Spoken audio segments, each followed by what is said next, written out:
Eu quero dar as boas-vindas a todos vocês que estão chegando.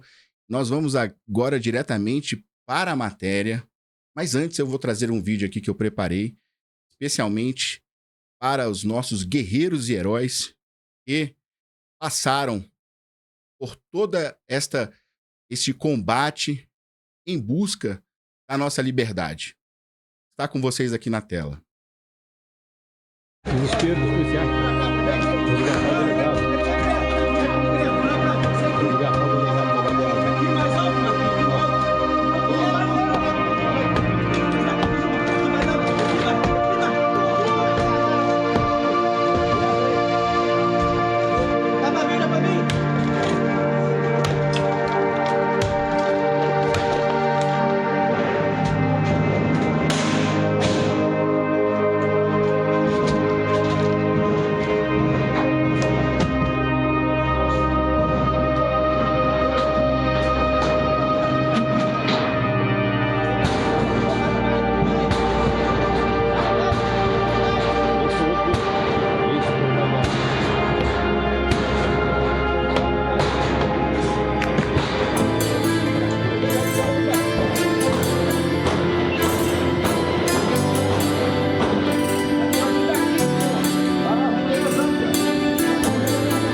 Emocionante. É emocionante ver o quanto que esses guerreiros lutaram para salvar a vida de seu Delta e companheiro de guerra. É emocionante.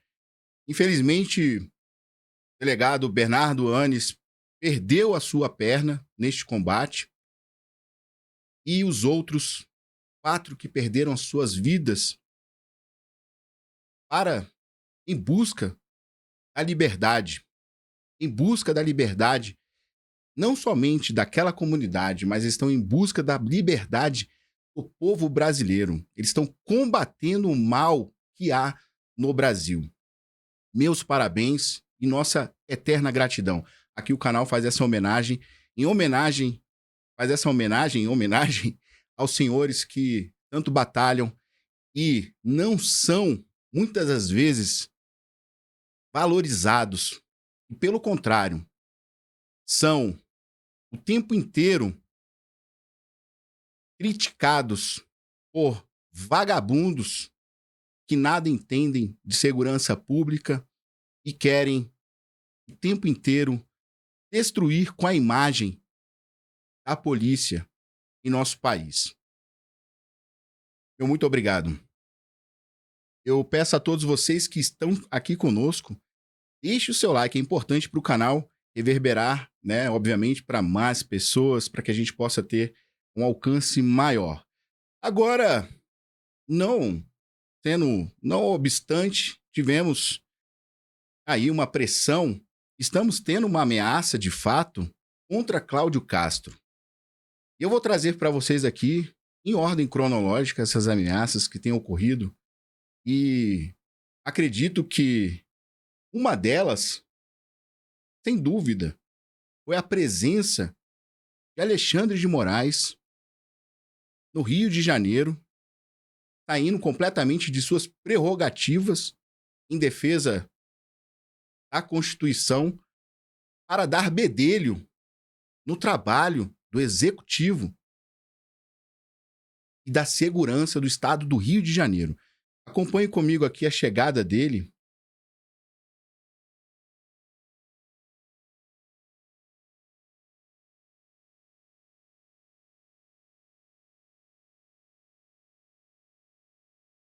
Então é. Eu achei isso feio. Um pouco de segurança. Não, tava cheio de segurança ali embaixo. Mas calma, A chegada de Alexandre de Moraes Vou ver agora. Então é. para a reunião Vai abrir ali. com Cláudio Castro.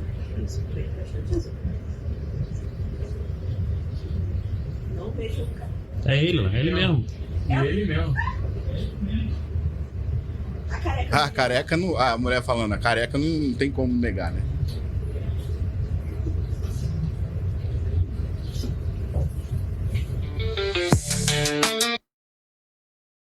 E aí, essas musiquinhas eu vou ter que tirar aqui, pessoal. Senão eu vou ser. O YouTube vai me. Eu já perco já o vídeo inteiro praticamente por conta das músicas. Então tivemos aí, né, Alexandre de Moraes fazendo a visita. E me pareceu um tanto quanto ameaçadora e não algo que pudesse, na verdade, somar. Ele não tem absolutamente nada a ver com a segurança do Estado do Rio de Janeiro. As atribuições são completamente diferentes. E vejamos aqui. E outra, estavam seguindo ordem, determinação judicial os policiais. E aí, com isso, pessoal, Castro diz a Moraes, deixa eu trazer essa matéria logo para vocês.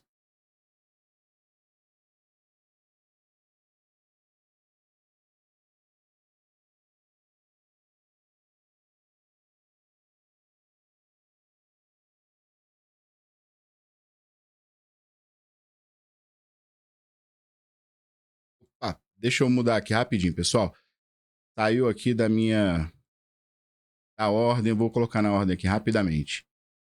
Enquanto isso, vou pedindo para todos deixarem um like, tá? Compartilhando. Hoje a live está muito boa, foi preparada aí com bastante carinho. Estamos prontinho.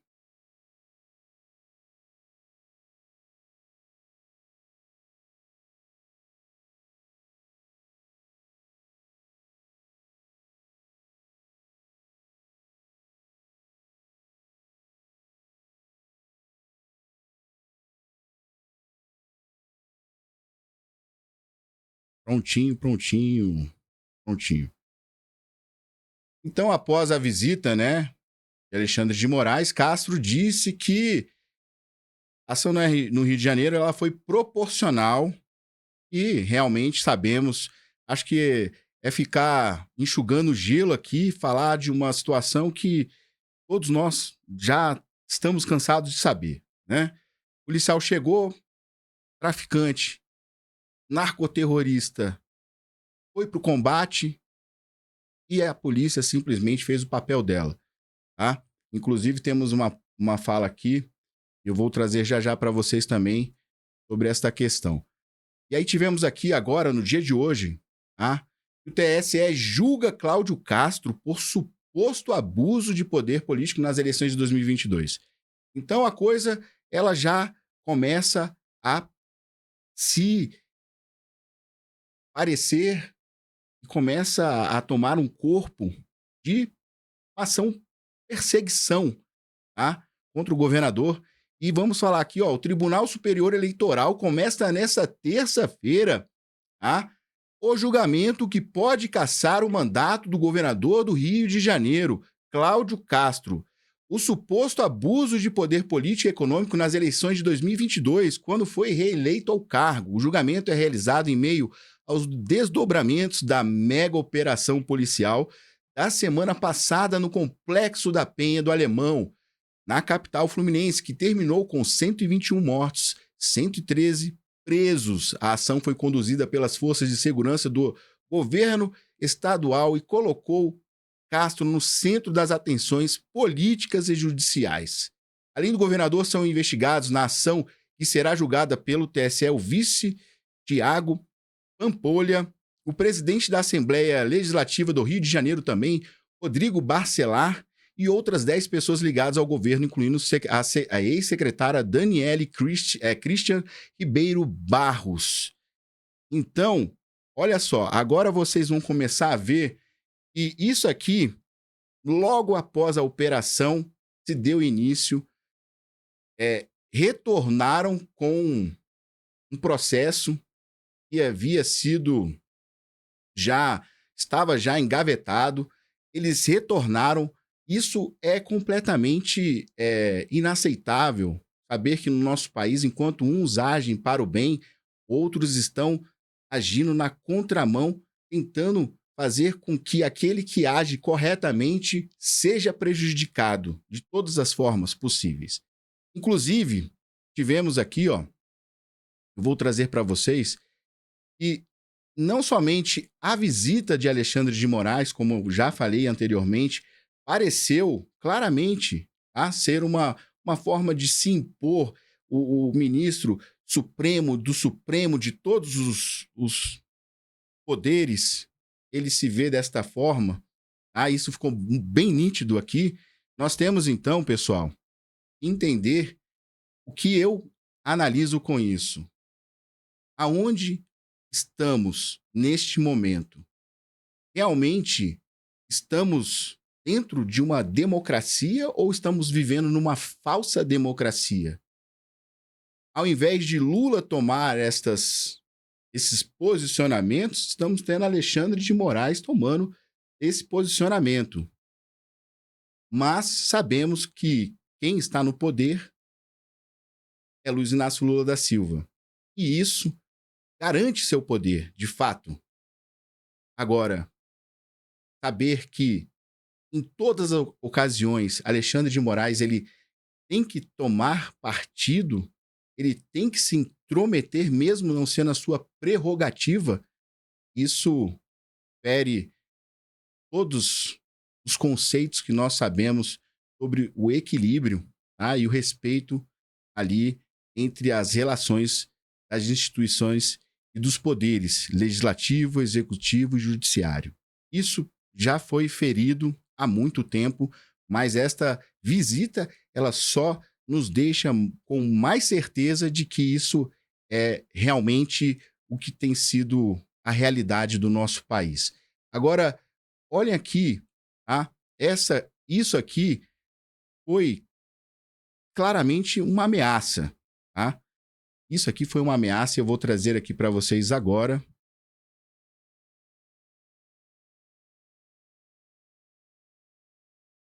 Vejam só as falas de Lindbergh Faria ao tratar sobre o assunto de que Alexandre de Moraes iria visitar Cláudio Castro.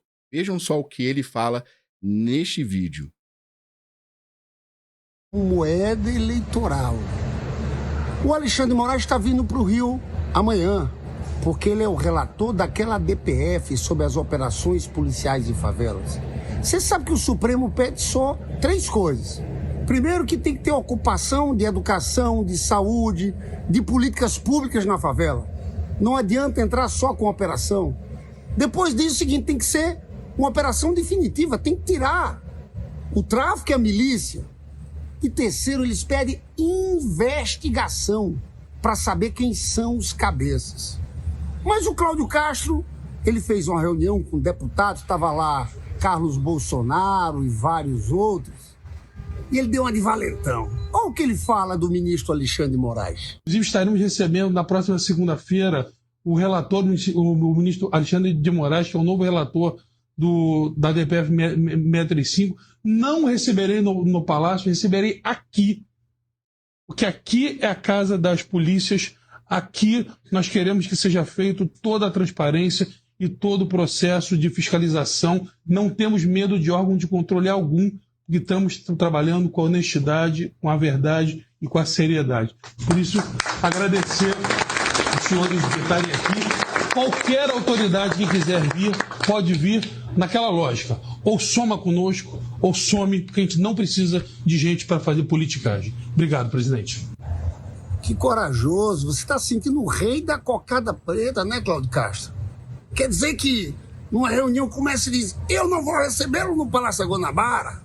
A autoridade, quando vem, ela tem que entender. Ou soma ou suma. É assim mesmo.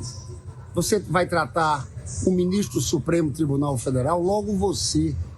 Porque sabe o que vai acontecer no Rio?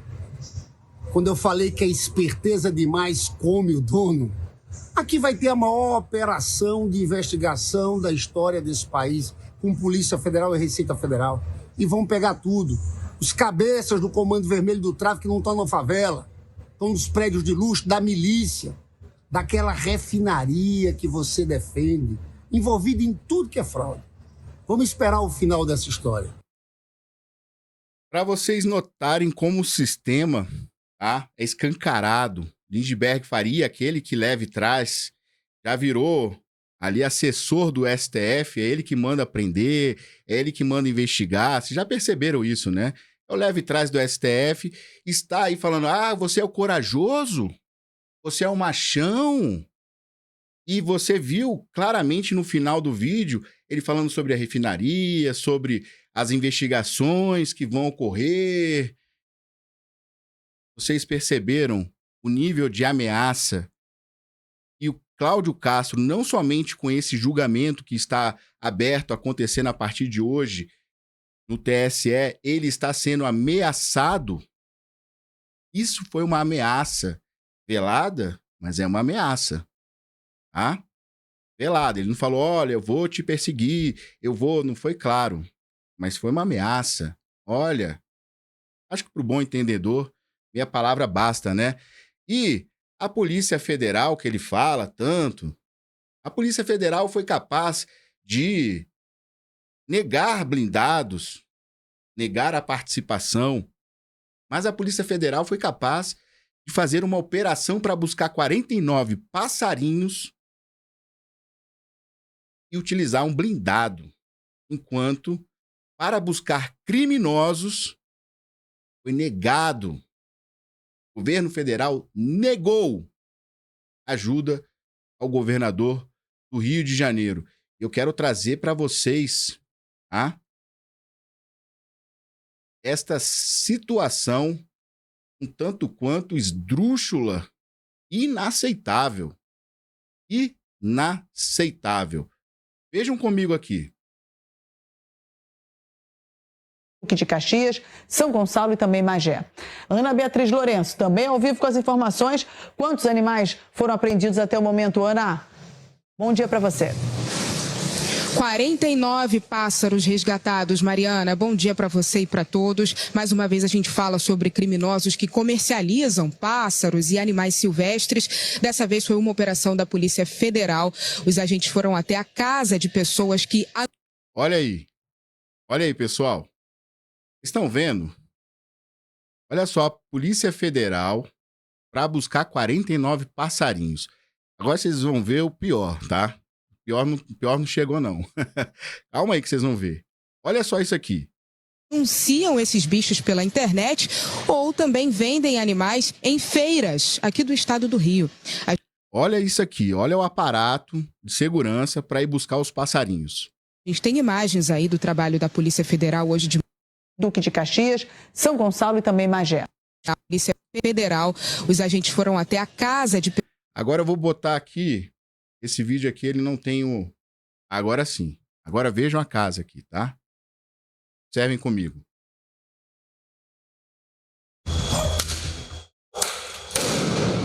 Granada.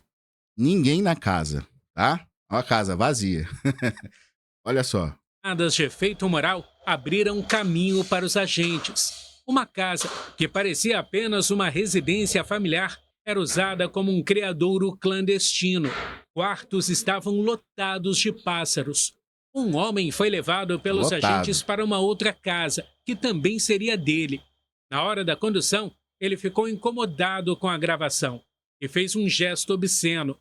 Segundo a Polícia Federal, quando chegaram ao local onde ele mantinha um dos maiores depósitos de animais silvestres do estado, o homem conseguiu... Olha isso aqui, pessoal. Não é revoltante?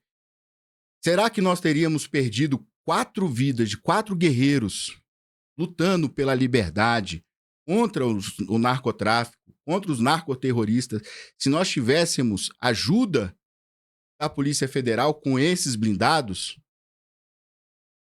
Se nós tivéssemos, não achamos razoável, mas eles tinham que cumprir o mandato, estava ali o mandato judicial, foi expedido o mandado judicial, cumpra-se conforme a lei.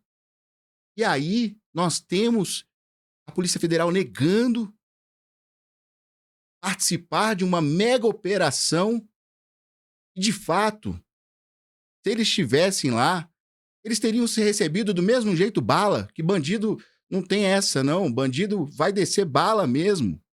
Comando Vermelho já tem um histórico.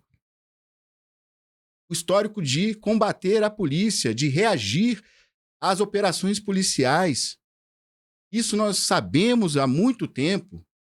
Agora, saber que eles utilizaram-se deste aparato para buscar 49 passarinhos em uma casa vazia, em uma mega operação da polícia, foram incapazes de ajudar o governo do estado do Rio de Janeiro. Por isso que eu falo, o governo ele não tem que contar mais com ninguém do estado do Rio de Janeiro, nem de São Paulo. Eles têm que comprar seus próprios blindados. Um blindado desse deve estar em torno, na casa de, o quê? 20 milhões? Eles podem comprar, vai comprando, mas mantenha o seu estado protegido, Cláudio Castro, porque não é possível o Estado, a União,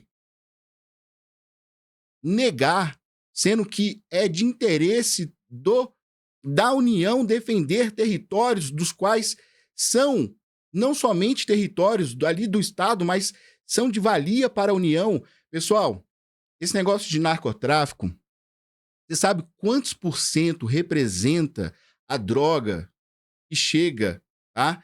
De receita que eles têm, o narcotráfico, no país, nessas organizações? 15%. Vitor, 15%? Somente 15%? Somente 15%. Existe uma teoria, pessoal, de Gary Beck, que é a teoria econômica do crime. Que os traficantes, narcotraficantes, eles fazem um cálculo racional, nessa teoria. Existe até um livro, Teoria Econômica do Crime, de Gary Becker, onde eles fazem análise do benefício versus o custo daquilo. Tá? Então, eles analisam qual o benefício que eu vou ter e qual vai ser o custo para isso. Então, existe até uma formulazinha. Tá? Já eu trago para vocês aqui que eu separei para falar com vocês. Agora, o custo para droga, pessoal, o cara tem que importar a droga. Ele tem que armazenar, ele tem que separar. Olha o que o traficante tem que fazer. Separar, ele tem que embalar, ele tem que vender essa droga. Olha o trajeto e olha o quanto isso de risco ele não corre, porque é uma análise também que Gary Becker faz de risco, tá? É benefícios versus risco versus custo. Então ele fazendo essa análise, vejam só a dinâmica e logística que não custa para o traficante fazer. Então somente 15%. Agora você vai ficar impressionado com hoje, tá? Essas organizações criminosas movimentam no Brasil 300 bilhões por ano. 300 bilhões por ano. 300 bilhões por ano, nós poderíamos, se nós tivéssemos que colocar esse valor sobre uma empresa, esta seria a quinta maior empresa do Brasil. Agora eu vou te explicar o que eles fizeram. Por que são os 15%? Eu já expliquei qual é a logística, a dificuldade. Tem o risco deles serem a droga ser apreendida, perderem dinheiro. Tem o risco deles serem presos. Tem o risco deles serem roubados também, porque eles estão lidando com outros bandidos. Enfim, vários riscos. Fora o de ser preso, que a gente sabe que é a grande preocupação de todos eles. Aí o que eles fizeram? O que eles fazem hoje? Agora vocês vão ficar... Peraí, cara, o que está acontecendo? Como eles ganham tanto dinheiro? Tomando o território, eles tomam serviços que muitas vezes são prestados pelo próprio Estado ou por empresas privadas, como, por exemplo, de internet. Só naquela região ali fluminense, se nós calcularmos 1 milhão e 200 habitantes das comunidades, vamos supor que eles cobrem R$50 pela internet. Tá? E vamos pegar 600 mil pessoas que venham aderir ao serviço. 600 mil pessoas aderem ao serviço, metade disso. Por R$50. Nós vamos ter aproximadamente, 30 milhões por mês. Só de internet. Só de internet. E essas organizações, elas têm tomado empresas privadas em todas as comunidades que elas estão hoje fazendo parte. Inclusive, temos indícios que Nordeste, cidades que são de interior, estão já sob domínio, as empresas estão sob domínio dessas facções. Então, vejam só, R$30 milhões por mês. Você acha que é pouco? Calcula isso aí por ano. Agora, você não calculou outras coisas. Você não calculou a luz, quando o cara chega lá para cortar a luz, que ele fala, aqui se você cortar, você vai, ó. E aí o que ele faz? O cara vai embora. Ninguém entra lá para cortar a luz. Aí ele cobra do morador. Ó, paga aqui a luz para mim. Aí vamos supor que ele cobre uma taxa também de R$50. Estou jogando aqui por alto. Não são dados fictícios, tá? Mas é aproximadamente, que eu calculo aqui hoje um plano de internet, R$100, R$50 seria algo 50, R$30.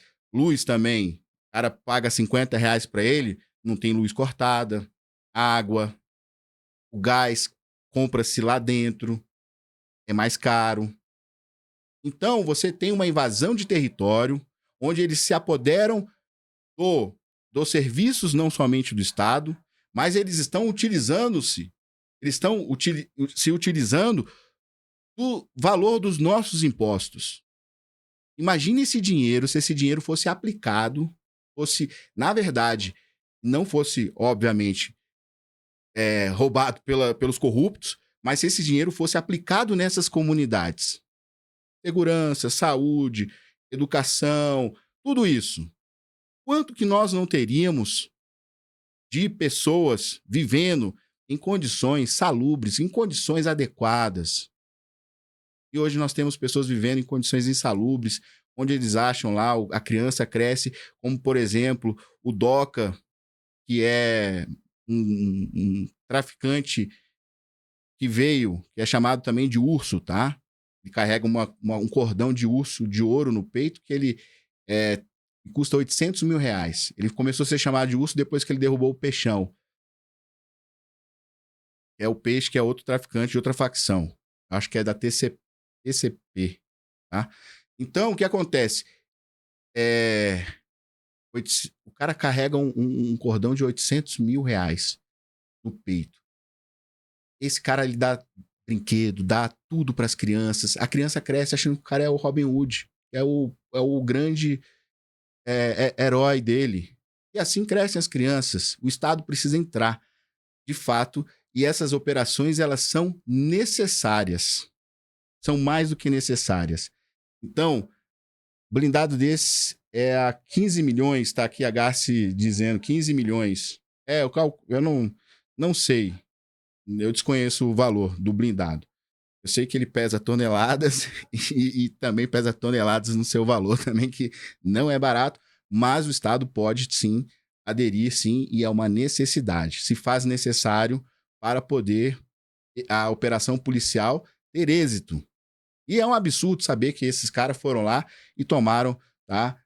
Tiveram que perder 4 vidas. Talvez se tivessem unido as polícias, não tivéssemos essas perdas. Talvez teríamos mais sucesso no sentido de não perder policiais. Eu não falo traficante. Traficante atirou, vai pra vala. Não tem jeito. Atirou, a polícia vai revidar e tem que revidar mesmo. Vai ter que entregar flor? Não? Tem que revidar mesmo. E eu não tô preocupado com vagabundo, não. É uma pena saber que algumas mães, tá? Algumas, não vamos generalizar, não esperavam isso para os seus filhos. Obviamente, sabemos que tem mães que são trabalhadoras, como a gente já viu o vídeo aqui de mãe pegando e falando pro filho: porra, te trabalhei a vida inteira, estudo para você, trabalho igual uma... Não vou falar a palavra que ela usou. E você, nessa vida, você não é vítima da sociedade, não. Você é culpado. E temos mães assim também, que infelizmente sofrem porque são mães, tá? Mas não tenho, tá?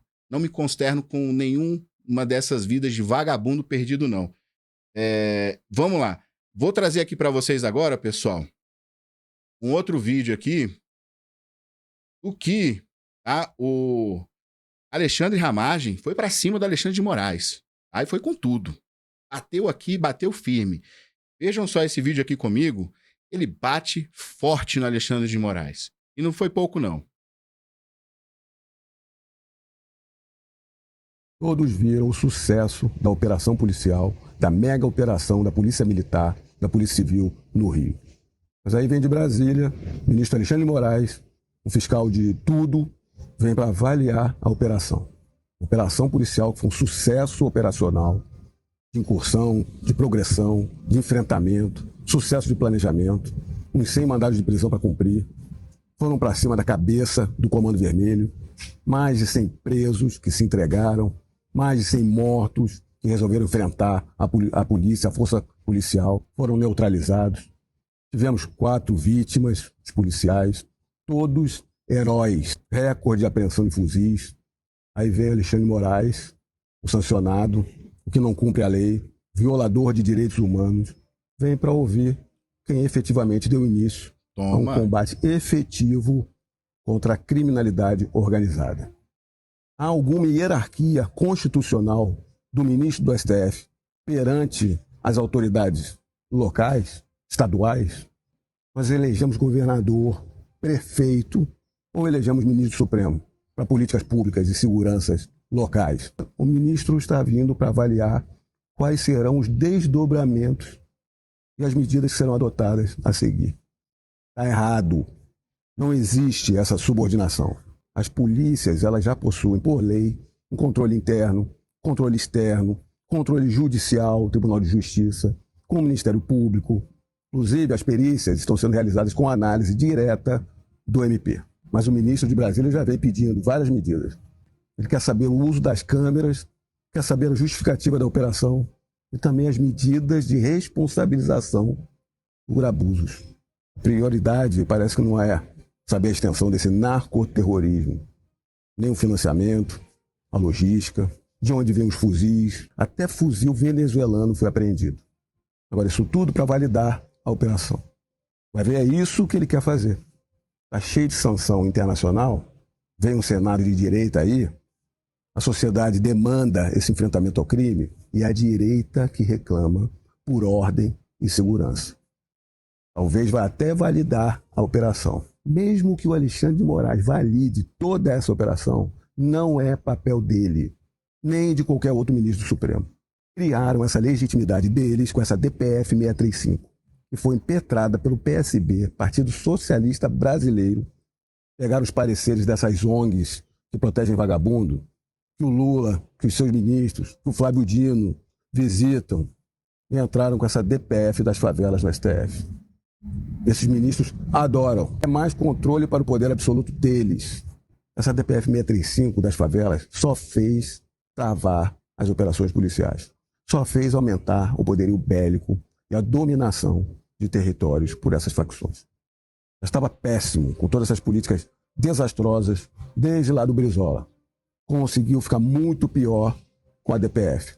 Terror foi instalado. Vem um relatório do próprio CNJ, Conselho Nacional de Justiça, deles, informando desse aumento de domínio de territórios dessas facções. Aumento do tráfico, aumento da extorsão, do número de criminosos faccionados, mais armas de grosso calibre, lideranças do Brasil inteiro vindo se abrigar no Rio e a população subjugada por esse terror. São sim narcoterroristas.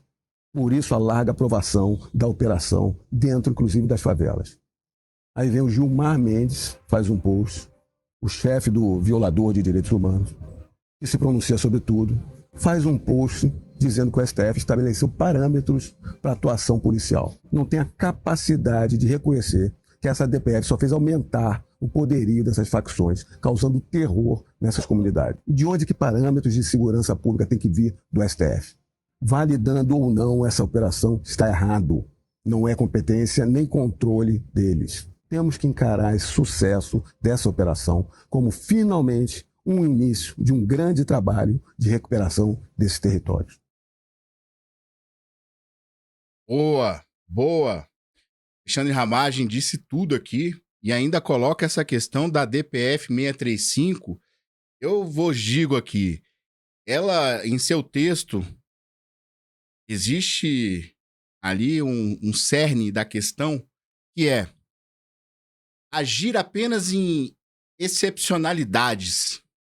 Agora me diga você, quando você vai decidir o que é uma excepcionalidade? Como você vai decidir? E essa é a pergunta que a polícia se faz todas as vezes que tem que agir. No entanto, as operações policiais tiveram uma queda nestas regiões de comunidade, principalmente, uma queda de 60% após a DPF 635. Ela destruiu, ela gera no policial medo de agir conforme o seu dever. Um completo de um absurdo que nós estamos vendo. Inclusive, Edson Fachin tentou por diversas vezes, inclusive ele tentou tirar o funcionamento e a utilização de helicópteros das ações. Vocês fazem noção do quanto que um veículo aéreo, nessas ocasiões, ele é importante? Pois estamos falando de uma geografia e é necessário você atuar ao mesmo nível, do mesmo nível. Eles estão no alto, a polícia está embaixo. A geografia, ela causa para a polícia, nas atuações, causa para a polícia, sem dúvida alguma, uma desvantagem. Eles estão de cima olhando. O policial está vindo de baixo. Eles estão de cima vendo tudo o que está acontecendo. Por isso, os veículos aéreos que tentou Edson Fachin banir das operações, não foi banido. E outra, a DPF, ela não fala para a polícia não agir, tá? Para ninguém confundir e depois falar que eu tô falando besteira aqui, ou até mesmo eu me prejudicar. A DPF, ela fala para agir em excepcionalidades. Agora, isso é muito subjetivo, meu amigo. Isso é muito subjetivo, tá? Vou falar para você agir em excepcionalidades diante de um fato e não te dizer quais são os fatos e quais são as questões das quais você terá que ter como parâmetro para agir sem falar nada, aí eu querer que você tenha uma bola de cristal e querer também que você não haja, pois senão você vai ser o primeiro a ser prejudicado. Agora, o medo de tudo isso também, nós devemos lembrar e colocar estas facções, essas organizações criminosas como terroristas, é válido sim. E não só válido, mas isso trará diversos benefícios, tá? Para a nossa segurança. Veja, acompanhe comigo essa matéria aqui. classificar facções como terroristas eleva a pena e abre brecha para a ação dos Estados Unidos. Impressionante, né, pessoal? É que a gente vê que esses caras... Outro dia eu trouxe aqui na matéria falando sobre essa questão. Nós temos pessoas que estão sendo presas hoje com penas de 17, 18 anos de prisão porque foram enquadradas aí num crime golpe de Estado, né? Do suposto golpe, da farsa do golpe. Agora, essas pessoas não respondem às penas que um vagabundo desse responde por estar traficando droga e utilizando fuzil, pois a utilização de armas no crime 11.343 da Lei de Drogas, ela absorve, por conta de precedentes do STJ, ela absorve crimes de utilização de arma de uso restrito, por exemplo. Ela absorve. Não soma-se as penas, então esse vagabundo, esse criminoso tem benefício ainda em traficar e utilizar um fuzil na mão. Olha só como é grave. O debate sobre o enquadramento de grupos como o Comando V e o Primeiro Comando da capital como organizações terroristas voltou ao centro das discussões ao país após a mega operação dos complexos da Penha e do Alemão do Rio de Janeiro. Proposta relacionadas ao tema tramitam no Congresso Nacional e pretendem endurecer o combate às facções dominadas pelo crime organizado. Se aprovados, esses projetos de lei elevariam as penas para os condenados e concentrariam as investigações da Polícia Federal e abririam uma brecha para os Estados Unidos enfrentarem as facções no Brasil. Analistas consultados pela Gazeta do Povo, matéria da Gazeta do Povo, se dividem sobre as propostas. Alguns consideram o enfrentamento seria mais efetivo, mas há ressalvas, principalmente sobre uma eventual atuação dos Estados Unidos. No entanto, hoje as motivações previstas em lei são relacionadas apenas à xenofobia, à lei do terrorismo. Xenofobia, discriminação e preconceito de raça, cor, etnia e religião. A pena também mudaria, passaria de 3 e 8 anos do crime de organização criminosa para 12 a 30 anos de prisão. Tá? É o que esses vagabundos tinham que receber. Eles cometem terrorismo. De fato, eles estão ali utilizando-se... Se nós formos colocar aqui, olha, em relação a pessoa humana que está ali, suas condições sociais, tá? Eles se aproveitam dessas pessoas pela sua classe e condição social. Elas estão vulneráveis. Então, eles se aproveitam disso e tomam esses territórios. Então, nós temos, de fato, eles cometendo crime de terrorismo nessas comunidades. Não somente pelo fato deles estarem se aproveitando, mas pela violência, pelo medo, e por tudo que eles trazem em consequência dos seus atos à comunidade do qual eles hoje fazem parte. Aí, pessoal, nós temos aqui, deixa eu preparar aqui para vocês. Nós, no dia de hoje, como eu bem coloquei aqui, temos aqui uma manobra da esquerda, pessoal, sobre a CPI. Sabíamos que a CPI, que a nossa, a oposição, a direita, já mirava a uma CPI para o crime organizado, para expor toda a fragilidade do Lula na segurança.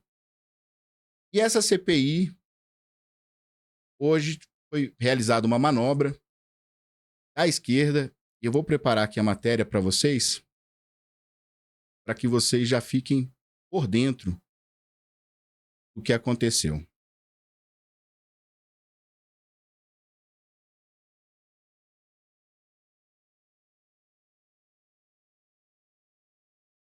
Prontinho.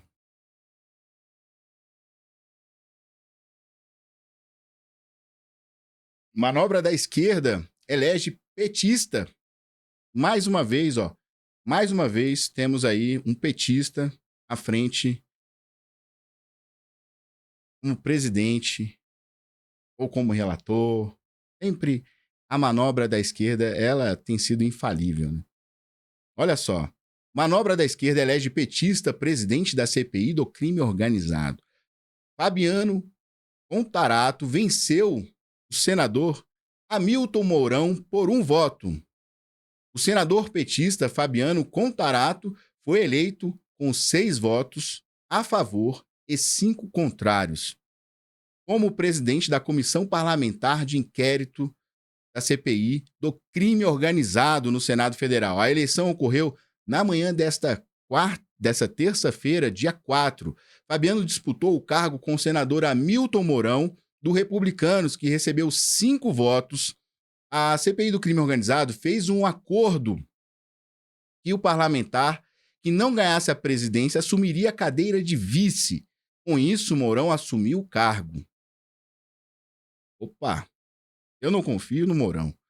Mourão foi o nome indicado pela oposição para presidir a CPI do crime organizado até a noite dessa terça-feira, dia 3. Então tivemos aí mais uma manobra. Eu não confio. Não sei se... Será que o Mourão queria mesmo assumir a presidência? Ou ele queria estar ali, né, de coadjuvante, como sempre? Como ele sempre foi vice, né? Mais fácil. Imagina ele na condição de presidente. A pressão. Então, olha só. Temos você, vai você. E foi o petista. E essa manobra deu certo. Temos aí a manobra colocando um petista como presidente de algo que é tão sensível e do qual eles mesmos fazem o favor de deturpar toda a história e de criminalizar a polícia do nosso país. Quantas vezes, durante essa semana, desde a operação, nós não estamos vendo a criminalização destes guerreiros policiais que deram a sua vida, estavam dando a sua vida para esses vagabundos, bando de vagabundo, fazer o que eles estavam fazendo. Então temos aí, vamos aguardar, essa notícia ela é quente, saiu agora, então estamos aguardando e vai ser daqui para frente, isso somente o tempo nos dirá a respeito de ter esse presidente petista na CPI fazendo, espero que, é difícil esperar algo de um petista, mas eu espero que nossos parlamentares da direita estejam muito atentos. Vamos aqui, pessoal. Eu quero deixar aqui meu agradecimento a todos vocês, tá? Pedir para deixar o like, que você que está gostando do conteúdo, recebeu essas informações, trouxe informações de uma importância, valia, dados importantíssimos, e eu espero que você tenha aí enriquecido seu conhecimento a respeito do que o nosso Brasil, o nosso Estado, nós como brasileiros estamos hoje perdendo por conta dessas organizações criminosas e essas que são aí defendidas por pessoas, por parlamentares que na verdade deveriam estar lutando do lado do povo e não a favor destes vagabundos, vitimizando a situação, fazendo com que os policiais sejam criminalizados dia após dia. Agora, nós tivemos aquela cena, né? Vocês lembram da Jaqueline Muniz? Ela virou sensação na internet, né? Vou ter que trazer para vocês aqui, não podia deixar de trazer. Ela virou sensação na internet e ela teve teve ali uma live onde eles participaram juntos, ela e o Palumbo, o delegado Palumbo. Agora vejam só aqui que teve um quebra-pau, rapaz. O Palumbo não amoleceu para ela, pelo contrário, partiu para cima. Não sei se vocês já tiveram conhecimento desse vídeo, mas eu vos trago aqui, pois ele é importante a gente ver que o Palumbo foi para cima e não deu mole, tá? Para aquela que acha que com uma simples pedra você pode combater um traficante com fuzil. E até que ri, né? Mas cada cena que a gente não tem como não achar graça de uma coisa tão hilária, né? De algo tão surreal, uma pessoa falar uma coisa dessa. A gente espera tudo menos algo como esse comentário desta suposta especialista em segurança pública. Ah, muito engraçado, pessoal. Me desculpem aí, mas não tem como não achar graça de uma coisa dessa. Agora acompanhem comigo aqui o que o policial Palumbo, o delegado Palumbo, falou para ela no quebra-pau aqui da live. Pô. Vai lá, Palombo, sucesso aí. Né? Toma uma água aí, professora. A senhora tá meio brava aí, ficou 5 minutos falando do currículo. Querido, eu sou capaz Toma uma aguinha aí que a senhora tá muito brava. Tá brava.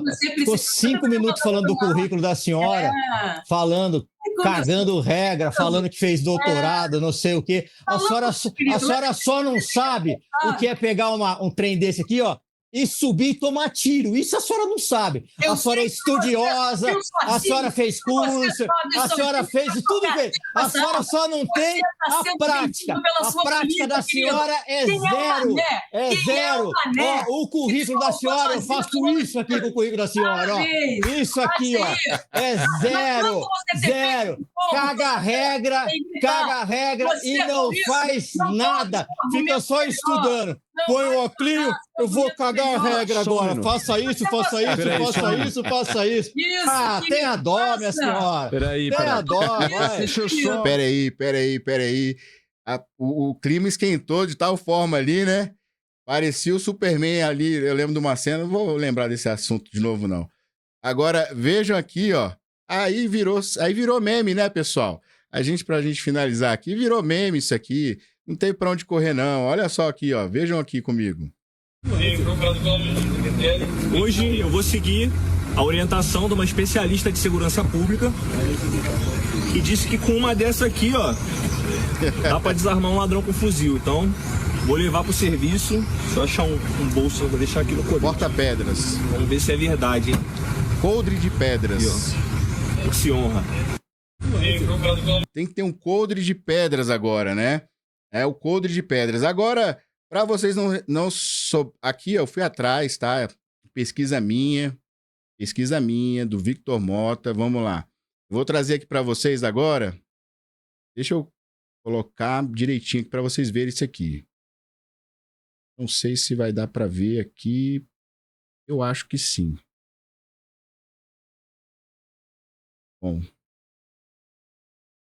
Esse daí tá muito grande. Tá. Vou ajeitar aqui para vocês verem direitinho. Tá.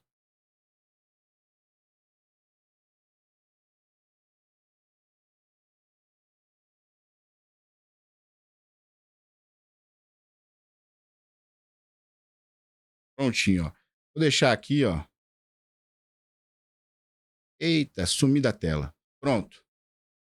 Aí está aqui, olha, tá? Postagem dela. A Jaqueline Muniz, da especialista em taca-pedra, no estilingue. Poderoso. Essa aí, ela tá brava que o pessoal virou meme e ela tá brava com isso, viu? Aí, ó, aquela cena atacada e ela diz na postagem o seguinte, pessoal. Deixa eu ver se tá aqui, ó.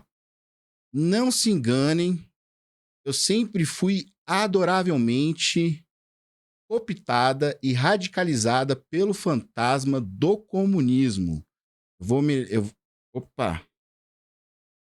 Saiu aqui. Pronto. Saiu. Então, o que nós temos, tá? É uma comunista aí, ó. Fotos que vocês estão vendo. Uma comunista falando sobre segurança pública. Você acha que comunista é a favor de polícia? São a favor de regimes, de uma polícia, uma guarda bolivariana, algo nesse sentido, algo que parece até que o Lula está querendo criar. Eu não sei. Eu vou trazer essa matéria para vocês em breve, tá? É algo que eu estou estudando ainda. Aí aqui, ó. Ó com quem ela tá. Beleza. Pura, olha lá, ó. Dentinho branco, branco. Rapaz, é isso aí. E aí, nós temos, falando aqui, olha, na ministra, tá? Falando na ministra, nós temos aqui algo que surpreendeu a todos no dia de ontem. Tenho certeza que te surpreendeu também, que foi a aplicação de GLO lá em Belém. Algo completamente... Acho que foi só para dar um tiro no pé. Lula, ele quis realmente terminar logo com o que ele podia fazer e foi declarar GLO em Belém, tá?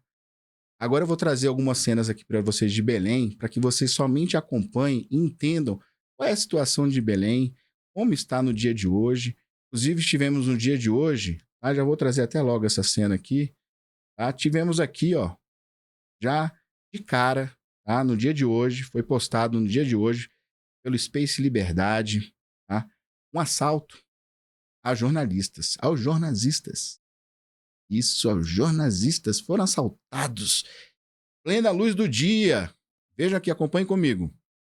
Olha a mochila, amo ver vagabunda se dando mal.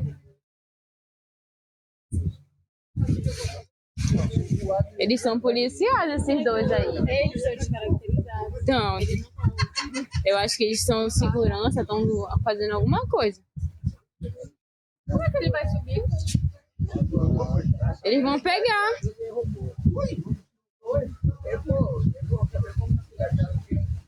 É que eu gravei tudo.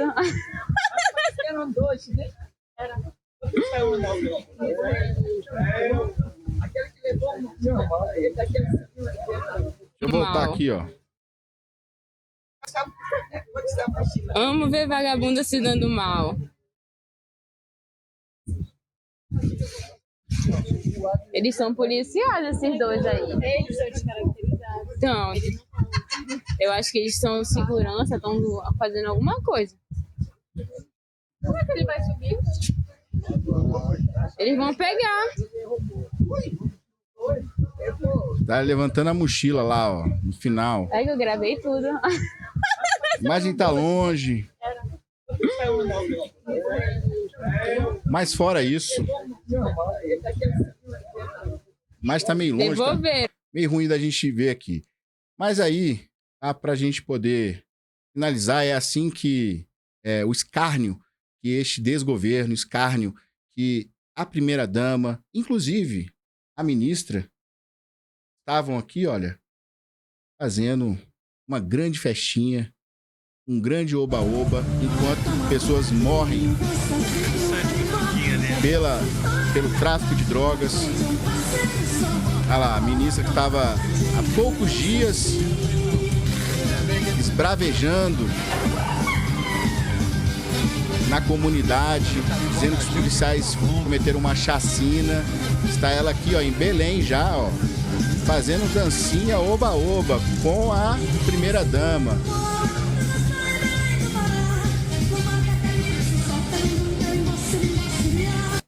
É isso aí, é o escárnio com a população brasileira.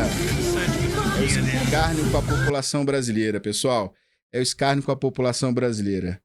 E nós estamos hoje reféns deste ex-governo, refém também deste judiciário que vem apertando o cerco de todas as formas, se intrometendo em todos os assuntos, inclusive na segurança pública do estado do Rio de Janeiro. É um tremendo de um absurdo.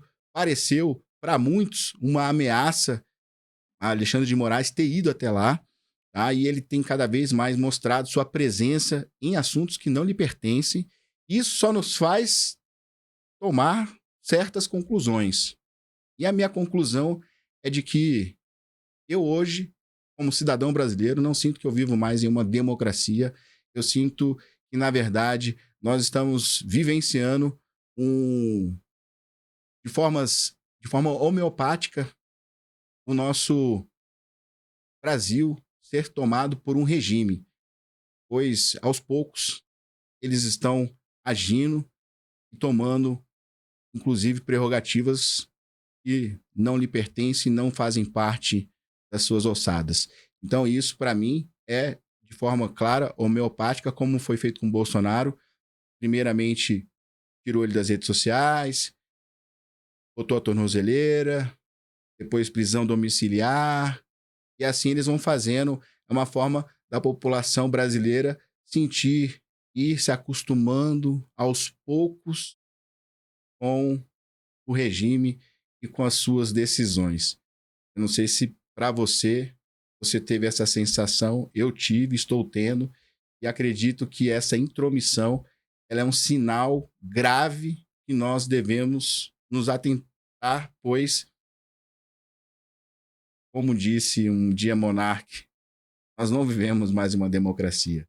Isso só me faz concluir que realmente não. Tá bom? Agradeço imensamente a sua presença aqui. Deixo aqui meu agradecimento a todos vocês que puderam participar.